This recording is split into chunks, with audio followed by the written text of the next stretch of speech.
l'hai girato? No, lasciò pure i croccantini che gli piacciono tanto. Bruciare, vieni che tu a mangiare, un po' continuare così.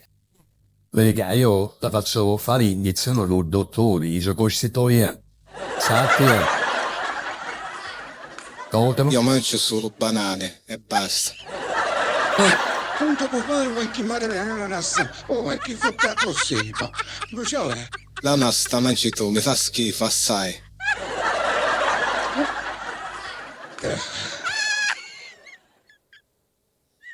Ti dissi che mangio solo banane. Lo capisci? Solo banane mangio. Ma ripicca. io detto, non si può fare qualche cosa. È una baissa. Io mangio solo banane o niente. Vuoi tu? Me la stessa a me. Io il banane volevo, una banana. Ma? Bruciare. Allora, dammi un veloce. Senti, io c'ho un amico, Oscar.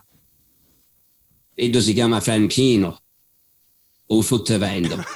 Ora vogliono... È schifo. Mi puoi tessere anche una banana. Sei usaccio.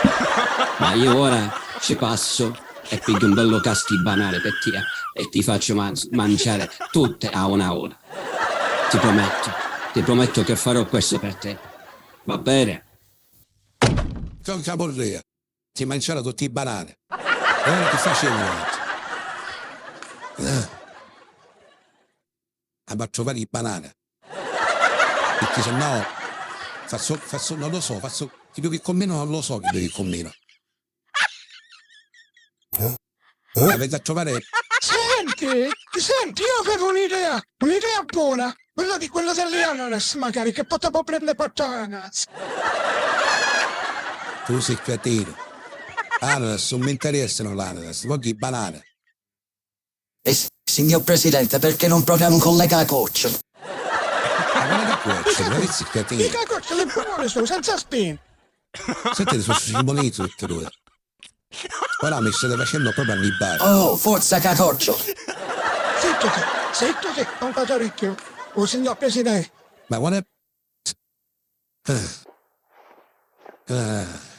Vi dovete tagliare tutte quante. Siete una massa di cretine scimonite. Tutte quante. Vabbè, proviamo lì. Grazie.